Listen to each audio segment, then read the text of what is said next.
Hello everyone, welcome to today's session on current affairs of national and international importance. So for 70th BPSC means हमने systematically हर month के magazine को cover किया और उसमें से important issues को निकाल के आप लोग को बताया है. So in the past we have covered in sequential manner the PYQ discussion, है ना. जो PYQ आए हैं करंट अफेयर्स से उनको हमने सिस्टमैटिकली कॉम्प्रिहेंसिवली डिस्कस किया और समझा था कि व्हाट इज इंपॉर्टेंट और what kind of topics BPSC is picking up, है ना. बीपीएससी कौन कौन से करंट अफेयर्स के टॉपिक्स उठाता है and what is the basis of that, है ना. उसमें हमने तीन चीजें देखी थी, बर्निंग इश्यूज, बाउंसर्स और सम इंपॉर्टेंट इश्यूज. सिमिलरली हम फरवरी और मार्च वाले मंथ के लिए भी टॉपिक्स और इश्यूज की लिस्टिंग करेंगे. तो starting with the first one, immigration and foreigners bill 2025 was tabled in the budget session of the parliament. तो इसमें बेसिकली हमको प्रिपेयर क्या करना है कि इस बिल का नीड क्या है, मतलब इस बिल की जरूरत क्या पड़ी, इश्यूज क्या क्या है, कंसर्न्स क्या क्या हैं, गैप्स क्या क्या हैं. जो ऑलरेडी प्रोविजन है इमिग्रेशन से रिलेटेड, है ना, सो उसमें क्या क्या कंसर्न्स है या अभी रिसेंट में सिक्योरिटी थ्रेट्स किस तरीके के आए हैं, these things you have to understand. Then the key provisions और जो बिल का फ्रेमवर्क है ना, what is the key provision of this bill, you have to understand that. And then how this bill will address the challenges and concerns related to national security. Obviously, है ना, कुछ भी जरूरत पड़ती है ना, some bill has been brought, तो there must be some need, some challenges जिसको हम फुलफिल करने की कोशिश करते हैं. सो नेशनल सिक्योरिटी से रिलेटेड क्या क्या चैलेंजेस हैं जो बिल एड्रेस कर रहा है. Economic growth in the sense कि टूरिज्म, है ना, there are various types of tourism which India is promoting, तो इकोनॉमिक ग्रोथ में कैसे हेल्प करेगा. ह्यूमन राइट्स के जो कंसर्न्स हैं ना, specially with respect to Myanmar, Bangladesh, उस चीज को वो कैसे एड्रेस कर रहा है ये इमिग्रेशन एंड फॉरेनर्स बिल. और जो हमारे नेबर के रिलेशंस है ना, स्पेशली नॉर्थ ईस्टर्न साइड में, how that is addressing the challenges of those states और those countries in our neighbour. So basically हमको ये तीन चार चीजों पे ध्यान देना है इस पर्टिकुलर बिल में. और इसके क्रिटिसिज्म क्या है ना, obviously you will read the criticism also. So this is very important bill, so you have to prepare this. Then comes another thing, है ना, एक और चीज है जो डिपोर्टेशन से रिलेटेड थी. Everyone has seen that USS has deported Indian migrants, illegal migrants को डिपोर्ट किया था फरवरी मंथ में. सो उस कंटेक्स्ट में इंडिया इज थिंकिंग ऑफ, है ना, जो एक parliamentary committee of external affairs बैठी थी, उन्होंने क्या प्रपोज किया है, ओवरसीज मोबिलिटी बिल, है ना, facilitation and welfare bill in this context. So basically इसमें बहुत ज्यादा पढ़ने की जरूरत नहीं है, बट क्योंकि ये यूएस के जो डिपोर्टेशन एंगल था, है ना, after that this has been discussed in the parliament और in the committee. So you have to prepare the key concerns of India, है ना. एग्जांपल, जो यूएस से डिपोर्टेशन हुआ इलीगल माइग्रेंट्स का, that is a background for this particular bill or act to come in the future. So basically इसका purpose क्या है, to modernize migration policy. जो हमारी माइग्रेशन की पॉलिसी, इसको मॉडर्नाइज करना, उसको स्ट्रक्चर्ड बनाना, उसको ट्रांसपेरेंट करना और उसके लिए लीगल चैनल्स को इंट्रोड्यूस करना, है ना. अभी जो इलीगल चैनल्स है ना, डंकी रूट पढ़ा होगा या मूवी भी देखी होगी, तो these are what illegal routes of migration. तो अभी उस चीज को एलिमिनेट करना है, नई पॉलिसी लानी है, स्ट्रक्चर करना है, चीजों को मॉडर्नाइज करना है माइग्रेशन की पॉलिसी को. और इससे फायदा क्या होगा इंडिया को, ना, इकोनॉमिक बेनिफिट्स होगा और इंडियन माइग्रेंट वर्कर्स जो हैं उनको भी बेनिफिट होगा ना. अभी आप देखते हो परेशान हो रहे हैं बेचारे, तो उनको भी सुविधा मिलेगी. So government is planning to bring this mobility bill, overseas mobility bill in the future. तो एक बेसिक कंटेक्स्ट समझेंगे, this is not very important for your mains. Then this is very important, India US ties, और इसको किस angle से prepare करना है, let's see, based on the importance, based on the agreements which has been done between India and USA. So basically India US का relation अगर हम देखें तो दो चीज नजर आती है रिसेंट के ट्रेंड में. एक तो है कॉन्फ्लिक्ट, है ना, कॉन्फ्लिक्ट जैसे कि डिपोर्टेशन हुआ, इलीगल डिपोर्टेशन हुआ ना, this is a part of conflict. And cooperation is like defence cooperation, whatever acts, compacts, है ना, whatever you have read in the news, those things are part of cooperation, है ना. Quad हो गया, those things are part of cooperation. So Modi ji visited USA for the first time after the reelection of Trump, है ना. तो Trump got reelected as the US president, उसके बाद prime minister Modi पहली बार उनसे मिलने गए. तो there is a realignment of the government also, है ना. Previously there was a Democratic government, now there is a Republican government in the US. So there is a realignment of our strategic interest, है ना. US का भी जो strategic interest है, those things are realigning. So prime ministers visited, important in that context. And this has been termed as a turning point, a strategic convergence between India and US. Why it is said that, number first, जो important initiatives का announcement हुआ है, every month, most of you might have heard those things, but एक context में समझेंगे कि किस हिसाब से हमको प्रिपेयर करना है फॉर योर मेंस. तो जो पहला इंपॉर्टेंट मुद्दा था, है ना, launch of US India compact for the 21st century. And this is what related to military partnership, accelerated commerce or technology. See what kind of cooperation we are enhancing with the US. Military partnership obviously है ना, military partnership में हम क्या क्या करने वाले हैं, those things you have to read. Commerce and trade में क्या हम करने वाले हैं ना, ट्रेड वॉर भी चल रहा है ना, you have seen the tariff war done by Donald Trump. So in that context you have to read this commerce and trade वाला पार्ट है ना, कि what are the future trade angles in Indo US relationship. Then technology collaboration है ना, technology में हम क्या काम कर रहे हैं. सो this is a very comprehensive kind of partnership which is including all the aspects of Indo US relationship, specially military, trade, commerce, technology. Then comes mission $500 billion again, 2 times bilateral trade को करने की बात की गई है. So this is also an important development in India US relationship है ना. अब इस trade में क्या क्या components होंगे ना, those things you have to read through magazine or maybe articles. So I am just highlighting what are the important things which has happened. Based on that we can expect a question in our mains exam है ना. Randomly ऐसे कोई भी relation नहीं पूछता है BPSC. So there has to be some very strong context, very burning issue, very important issue which is asked by BPSC. So I have just highlighted कि कौन-कौन सी major developments हुए Indo-US relationship में, because of which the question can be asked. And finally I'll tell you on what aspects questions can be asked. Then comes the third thing, new 10-year framework for India-US major defense partnership has been launched. So India is already a major defense partner of USA. But एक नया framework है ना, set कि Trump आया ना, realignment of everything will be happening. तो 2025 से लेकर 2035 तक का 10 साल का फ्रेमवर्क साइन हुआ है on India US major defence partnership. तो इसमें और भी आगे क्या चीजें होंगी, those things you can read. Then energy security से रिलेटेड भी पार्टनरशिप रीअफर्म की गई है. US India energy security partnership को रीअफर्म किया गया है दोनों कंट्रीज के द्वारा. प्लस ऐसा प्लान है कि जो यूएस डेजिग्नेटेड न्यूक्लियर रिएक्टर्स हैं वो इंडिया में लगाए जाएं है ना. So this is related to 1, 2, 3 nuclear agreement with USA. Okay, so this was sign in 2008 और इसको फुली ऑपरेशनलाइज करने के लिए this particular reaffirmation has been done by the Trump administration also, कि हम इंडिया में अभी आपके क्लीन एनर्जी के लिए है ना, for energy security will be building, we will be building not को डिजाइनिंग एक्चुअली है ना. जो इंडिया और यूएस है वो को डिजाइन करेगा, ऐसा नहीं कि हम यूएस से कुछ चीज ले रहे हैं ना and then we are putting it here. It will be co-designed in India. तो technology partnership, technology transfer will happen with respect to nuclear reactors also. So then comes US India trust initiative है ना, which is related to strategic technology में cooperation. ठीक है, strategic technology क्या क्या हो गई, vital minerals, artificial intelligence, semiconductor, quantum computing, biotech, space. Strategic mineral है ना, strategic mineral is what, critical mineral. So these are the areas of cooperation between India and USA in this trust initiative. सो इसको भी एक बार important समझ के हम पढ़ लेंगे. Then comes the Quad partnership. This is also very important. जो अभी ट्रंप की सरकार बनी है ना, whatever the government formed, और उसके जो फाइनेंस मिनिस्टर, सॉरी उसके जो फॉरेन मिनिस्टर से first meeting was done with Quad members, Quad foreign ministers meeting was held and it was decided to push and elevate the forum है ना, quad के forum को और एनहांस करना है. This was the agenda. India is also hosting quad summit in 2025 for the first time ना. Quad leader summit India host करने वाला है 2025 में. लाइक लास्ट ईयर अगर आपने क्वेश्चन देखा होगा ना, 68 में और 69 में दोनों बार G20 पूछा था. मैंने उस वीडियो में एक्सप्लेन भी किया था. 68 में G20 इसलिए पूछा था कि अगले साल इंडिया में G20 होना है तो क्या क्या चीजें हैं है ना. देन 69 में ये क्वेश्चन पूछा कि G20 हुआ और वसुधैव कुटुंबकम की थीम के बारे में आप बताइए है ना, समथिंग लाइक दैट. सो दोनों साल G20 पूछा गया था. सो प्लीज एक्सपेक्ट कि ये क्वाड का क्वेश्चन आ सकता है, because India will be hosting this summit in 2025 for the first time. So Quad partnership, influence in Indo Pacific area. Everyone knows कि इंडो पैसिफिक में क्या स्टेक्स है ना, against China. Then again within this, then it was launched, you know, within this particular Indian Ocean and Strategic Venture Initiative was launched to tackle the security issues in this Indian Ocean region है ना. Regional connectivity और stability के लिए ये initiative launch किया गया, Indian Ocean strategic venture. So this is important.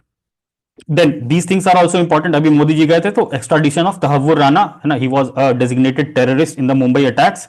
सो इसको extradite करने के लिए अप्रूवल मिल गया है यूएस से. और दूसरा डिपोर्टेशन जो हमने बात की इलीगल माइग्रेंट्स की, these things are also part of the agenda, है ना। दो इंडिया यूएस रिलेशन के फ्रिक्शन पॉइंट्स थे, these are also related to the visit of prime minister Modi. Then another important development in India US relationship is the trade war done by Trump, है ना। he is doing what, he is shifting the established trade norms, जो भी अभी trade के norms है ना, WTO हो गया, इसके जो भी ट्रेड नॉर्म्स है उसको Trump like he is not following those things, so he is putting what, a reciprocal tariff on countries and targeting both allies and adversaries, जो उसके पार्टनर भी हैं उसको भी टारगेट कर रहे हैं ना। Example India, India is not an adversary of US but still India is being targeted through tariffs, ठीक है। So what Trump administration wants is to eliminate these preferential treatments for any country, कि आप जितना हमारे product पे tariff लगा रहे हो उतना ही हम भी आपके प्रोडक्ट पे टैरिफ लगाएंगे, तो this is called reciprocal tariff, है ना। सो ट्रेड वॉर के बारे में भी थोड़ा सा पढ़ लेंगे, even you can use these context in your essay also, है ना। सो ये ट्रेड वॉर का इंडिया पे क्या इंपैक्ट होगा, एक बार इसको भी हम लोग पढ़ लेंगे फॉर योर मेंस, और you can use these things in your essay also. So this was about India-US relation. So India-US relation में कितने सारे इंपॉर्टेंट चीजें हुई हैं, we have to read these things and maybe a short question can be asked or a long question can be definitely asked from India-US relationship. So India-US is done. Then important thing was President's rule in Manipur. अब इसमें हमको ये नहीं पढ़ना है कि president rule क्या होता है, उसके प्रोविजंस क्या हैं, ये इंपॉर्टेंट नहीं है हमारे लिए। हमारे लिए ये इंपॉर्टेंट है कि प्रेसिडेंट रूल मणिपुर में 11वीं बार लगा है ना। सो इसका कारण क्या है ना, सबसे पहली बात कि मणिपुर में कंटिन्यूअस प्रेसिडेंट रूल लगने का कारण क्या है ना, क्यूरियोसिटी पॉइंट ऑफ व्यू से जस्ट अंडरस्टैंड कि what is the geography, what is the issues, what are the issues in Manipur because of which there is a continuous like president rule in the state.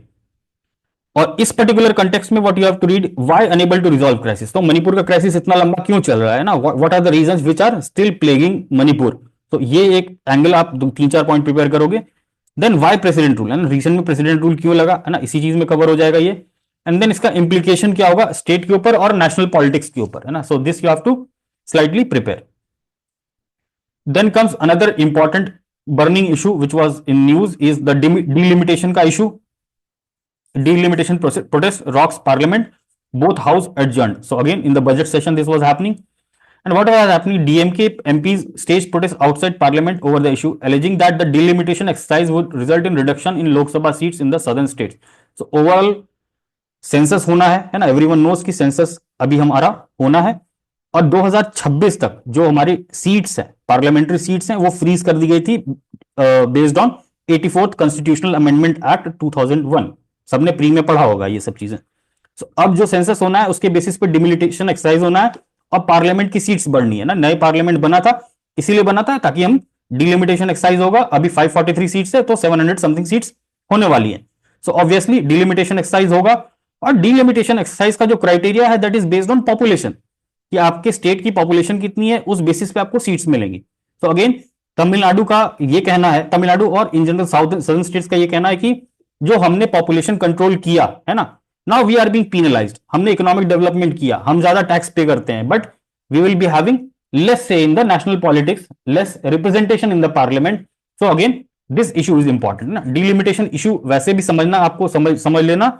And then you can quote these in your examples also related to federalism वाला question in polity में भी federal issues में आप ये सारे examples coat कर सकते हो। So southern delimitation issue I have explain broadly, but wider context में अगर आप देखो even in essays also you can use south versus north का डिवाइड, है ना, डेवलपमेंट मॉडल की बात करते हैं, पॉपुलेशन इकोनॉमिक मॉडल की बात करते हैं, पॉलिटिकल इन्फ्लुएंस इन नेशनल पॉलिटिक्स ये भी एक इशू है, डेमोग्राफिक ट्रेंड और डिस्ट्रीब्यूशन इन इंडिया, है ना। सो ओवरऑल डेमोग्राफिक ट्रेंड क्या है ना, पॉपुलेशन किस स्टेट का ज्यादा है, किधर ज्यादा है, किधर कम है ना, क्यों है, these things also part of this debate.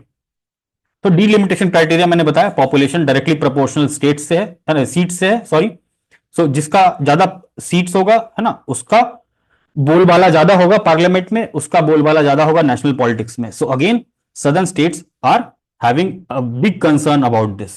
So reservation का इंपैक्ट क्या होगा ना, again women reservation act pass हुआ था, 33% इन पार्लियामेंट और स्टेट लेजिस्लेटिव असेंबलीज। अगर तमिलनाडु को सीट्स ही कम मिलेंगी पार्लियामेंट में, ऑब्वियसली वहां से वुमेन का भी रिप्रेजेंटेशन कम होगा, तो this is also a big issue. Schedule caste schedule tribe की सीट्स का भी डिस्ट्रीब्यूशन होगा, तो again the seat distribution issue is with respect to both women, SC, ST, all those things. Then concerns क्या क्या है ना, इकोनॉमिक कंट्रीब्यूशन वर्सेस रिप्रेजेंटेशन. अब तमिलनाडु हो गया, कर्नाटक हो गया, महाराष्ट्र हो गया, ये सारे हाईली टैक्स पेइंग स्टेट्स हैं, है ना, but what they receive back through budget is very less. So again this is an important concern. Then there was another controversy related to three language formula in the new education policy. So again इतना बड़ा ये issue नहीं है कि आपको mains में question, है ना, स्टैंड अलोन क्वेश्चन पूछा जाए, but still you can give reference in your federalism issues वाला क्वेश्चन पॉलिटी में. Then comes the union budget, very important, very important. I'll recommend, I'll tell you the source after the session. आप लोग वहां से budget पूरा पढ़ लेंगे, 4-5 पन्ना है और बहुत इंपॉर्टेंट है. मुझे लगता है एक क्वेश्चन तो आपका पक्का आएगा, शॉर्ट आंसर आ जाए या लॉन्ग आंसर आ जाए ना. सो इसमें बेसिकली 4 इंजन ऑफ ग्रोथ की बात की है ना, एग्रीकल्चर, एमएसएमई, इन्वेस्टमेंट, एक्सपोर्ट्स, और इन चारों को डिटेल में बताया कि हम इनके लिए क्या क्या करने वाले हैं. सो आपसे कोई भी एक कंपोनेंट पूछा जा सकता है मेंस में कि आप एमएसएमई के लिए बताइए कि हम क्या क्या स्कीम्स लेके आइए गवर्नमेंट, है ना, as an engine of growth. So you have to prepare all these things. So this is given in the document very well. I'll share that document with everyone. And then this is aspirations for विकसित भारत, है ना. इस तरीके की चीजें आप अपने S A में भी यूज कर सकते हो ना. गाइडिंग स्पिरिट क्या है, इंक्लूसिविटी, फ्यूल क्या है, रिफॉर्म्स, है ना, what reforms government is trying to do, what is the destination Viksit Bharat by 2047, है ना. तो these are very good information to use in your essays also, है ना. एसए में यूज कर सकते हैं, कंक्लूजन में यूज कर सकते हैं. तो गो थ्रू दीज वंस ना. I will share the document. Then budget में सिमिलरली जैसे यहाँ एमएसएमई का मैंने बताया था, so for MSME expansion there is a very good article I have shared in the Telegram group also. So I will share that once again. ये PIB का link है. सो एक बार आप इस आर्टिकल को पढ़ लोगे तो जितने इंपॉर्टेंट एमएसएमई के स्कीम्स है जो गवर्नमेंट लेके आई है रिसेंट ईयर्स में, you will get everything in sequence. So you can prepare some notes from this also. Then this was a Gyan Bharatam mission. This was also launched in the budget, and what it is a national digital repository of Indian knowledge system which is to be set up. तो एक बार briefly इसको देख लेंगे, ऐसा कोई important नहीं है, but still it can be asked in a short answer. And so this was all for the first part. और कुछ ऐसे topics हैं जो मैं अभी आप लोग को लिस्ट करा देता हूं ना. Just take a pen and paper and note it down. Which are not very important, है ना, ऐसा इंपॉर्टेंट नहीं है, but still good to know. आपको पता होना चाहिए, आपने सुना होना चाहिए. ऐसा अगर खुदा ना खास्ता आ जाए शॉर्ट आंसर में as a random question, you will be able to attempt that. तो please note down. Number 1 is devolution index report 2024-25. Basics of provisions देखेंगे ना कि इसमें क्या क्या है. Ministry of Panchayati Raj release करती है. देन रणवीर अलाहाबादिया वाला जो केस हुआ था ना, it is he made a controversial remark, offensive and obscene, which was very outrageous in the public. तो इससे एक डिबेट आया कि जो डिजिटल मीडिया है या सोशल मीडिया है उसका कंटेंट रेगुलेट करना कितना जरूरी है ना. तो हमने जो लास्ट वाले सेशन में देखा था ना, we did a last current affair session जनवरी और दिसंबर वाला, उसमें डिजिटल मीडिया एक्ट वाला जो हमने टॉपिक पढ़ा था. इन that context please read this topic also. Free speech और एक्सप्रेशन पे क्या इंपैक्ट पड़ेगा इसका, क्रिएटिव लिबर्टी पे क्या इंपैक्ट पड़ेगा इसका. These things you can use in your essay also, ना. Not standalone question आएगा, but चूंकि ये बहुत डिबेटेबल रहा था, you must know this. Another is India-Qatar relation. India-Qatar relation is elevated to strategic partnership. So India-Qatar relationship again West Asia policy के under हम लोग देखेंगे ना. जैसे मैंने बताया था, इंडिया यूएई रिलेशन पढ़ना है, इंडिया कतार का भी स्ट्रेटेजिक रिलेशन हुआ, इंडिया सऊदी है. सो इंडिया वेस्ट एशिया का ओवरऑल पॉलिसी क्या है, उसके अंडर हमको इंडिया कतार के एलिवेटेड रिलेशन को भी देखना है. सो जस्ट सी की, है ना, इंडिया कतार का क्या रिलेशन है और स्ट्रेटेजिक पार्टनरशिप पे एलिवेट हुआ है, तो व्हाट डज दैट मीन. ठीक है, एक चीज ये देखेंगे. Then Israel Hamas cease fire agreement, है ना, ये शायद मैंने पहले भी बताया था, बट फिर से आप लोग एक बार देख लेंगे कि इसका एग्रीमेंट का मेन पॉइंट्स क्या क्या है और इसके इंपैक्ट्स क्या क्या है ना. अभी फॉलो भी नहीं हो रहा है ना. Again Israel is started attacking Palestine. तो एक बार Israel Hamas cease fire agreement के बारे में थोड़ा सा पढ़ लेंगे. देन इनकम टैक्स बिल, है ना, इनकम टैक्स बिल 2025 को भी एक बार देख लेना आप लोग, है ना. Like it has been overhauled. तो इनकम टैक्स बिल के बेसिक प्रोविजंस को एक बार देख लेंगे. Open network for digital commerce का बेसिक समझ लेंगे ना. What is open network of digital commerce, because it is related to MSME, और उससे it is not related to MSME but it is a platform for digital commerce, है ना. जो जिस तरीके का भीम प्लेटफॉर्म है, वैसे ही government open network for digital commerce लेके आने वाली है, ताकि अमेजॉन और फ्लिपकार्ट ऐसे जो मल्टीनेशनल कंपनीज हैं इनको कंट्रोल में लाया जा सके, है ना, जो प्लेटफॉर्म सरकार अपना क्रिएट कर रही है ओएनडीसी। तो इसके बारे में थोड़ा सा पढ़ लेंगे, समझ लेंगे, nothing very important. Repo rate पहली बार कट किया गया है ना लास्ट 5 years में बाय आरबीआई। सो एक बार वो न्यूज भी पढ़ लेंगे ना कि what are the economic scenarios because of which this repo rate cut has been done, first repo rate cut since like in 5 years। Then skill India programme, जो स्किल इंडिया मिशन है अपना, उसको रीस्ट्रक्चर किया गया है। तो एक बार skill India programme के बारे में भी थोड़ा सा पढ़ लेंगे। Then important is PM scheme is important, like PM Dhan Dhanya Krishi योजना, ये अगेन बजट में अनाउंस किया गया था। सो PM Dhan Dhanya Krishi Yojana, this is related to agriculture, इसको भी एक बार ब्रीफली देख लेंगे। Then Paris artificial intelligence action summit, है ना, all of you might have heard this, PM Modi went there. So just have a look at that कि क्या क्या कमिटमेंट्स है या क्या क्या एम्स हैं या क्या क्या गोल्स हैं। Paris AI action summit. Then world social protection report 2024-26 important है शॉर्ट आंसर के लिए। World social protection report 2024-26। Climate risk index 2025। Climate risk index को आप, है ना, उसमें यूज कर सकते हो, एसए में यूज कर सकते हो, कोई इन्वायरमेंट से रिलेटेड अगर कोई आपको बात बतानी हो, then you can quote this climate risk index. Then India AI mission, I have already told in the last session, जो जनवरी वाला सेशन लिया था, India AI mission. And then one more thing is there, nuclear energy mission, which has been launched in the budget. Budget वाला जो document पढ़ोगे आप लोग तो उसमें मिल जाएगा। So basically just get an idea कि वो मिशन क्या है, उसका पर्पस क्या है, एम क्या है, एनर्जी सिक्योरिटी को हमारे कैसे अचीव करने में हेल्प करेगा। सो न्यूक्लियर एनर्जी मिशन, है ना, 2000 करोड़ रुपीस का गवर्नमेंट ने लॉन्च किया अभी। सो this was all from this February and March part. इसके अलावा जो भी इंपॉर्टेंट डेवलपमेंट्स मुझे लगेंगे, है ना, I will be posting that और I will make a short video on that also. So this was all for this current affairs part. जिन्होंने पहले के पार्ट्स नहीं देखे हैं वो प्लीज प्लेलिस्ट में आप जाके देख सकते हैं ना, यूट्यूब पे प्लेलिस्ट है, and even in the comment box I will be pinning that, so you can go and watch that. और इसका PDF I will try to share in the Telegram channel as well as group. तो thank you everyone, and now you all can ask your doubts also. सब लोग अपने अपने doubts पूछ सकते हैं with respect to current affairs. Sir first topic क्या बताया था आपने? इमिग्रेशन। कौन सा, यहाँ पर जो नहीं नहीं, हाँ हाँ बाद में जो बताया है? हाँ, बाद में। कनु बाद में कौन सा बताया मैंने, याद नहीं है, एक सर मिनट। रणबीर अलाहाबादिया के हाँ हाँ हाँ हाँ, Devolution impact report, sir. Ranbir Allahbadia वाला मैंने बस इतना बोला कि जो डिजिटल कंटेंट या सोशल मीडिया का जो रेगुलेशन है ना, सर मैं फर्स्ट वाला टॉपिक पूछ रही हूँ बस। डिवोल्यूशन पहले index, Devolution devolution index report by ministry of Panchayati Raj. Not very important, है ना, नॉट वेरी इंपॉर्टेंट, बट है ना, रिपोर्ट इज इंपॉर्टेंट क्योंकि वो डिवोल्यूशन के बारे में बता रहा है कि कैसे फंड का डिवोल्यूशन होता है। सो just have a brief overlook, क्योंकि पंचायती राज वाला क्वेश्चन कहीं भी आएगा, you can use the data in fact और जो भी पॉइंट्स हैं। Sir, actually, it's regarding India-US ties. Yes आपने यस। जो around 8.7 pointers दिए हैं, I mean, all pointers will have a, I mean, एक क्वेश्चन तो आ सकता है, चलो मेंस में अगर मैं कॉम्प्रिहेंसिव एक क्वेश्चन है तो ये पॉइंटर्स डाल के इसके साथ जो भी पॉइंटर्स और डाल के एक बन सकता है। But is that individual topic will No, also that is not individual topic. See, what I was trying to do to this, I was trying to tell the significance ki why India's US relationship is important for this mains. Because lot of very important things has been done, or you know, this compact is like comprehensive overhaul of the policy, yeah, approach. So you just have to read the components of this. ना compact में क्या है भाई, military partnership में क्या क्या करने वाले हैं, 3-4 पॉइंट इसमें लिख लिए, कॉमर्स में ये कर लिया ना। So if a question is asked on Indo US relationship, so you must know कि हाँ डिफेंस में हम क्या कर रहे हैं, ट्रेड एंड कॉमर्स में क्या कर रहे हैं, टेक्नोलॉजी में क्या कर रहे हैं, है ना। So these things you have like 2 page 3 page में आराम से आपका पूरा आंसर कंप्लीट हो जाएगा, anything comes with respect to India US.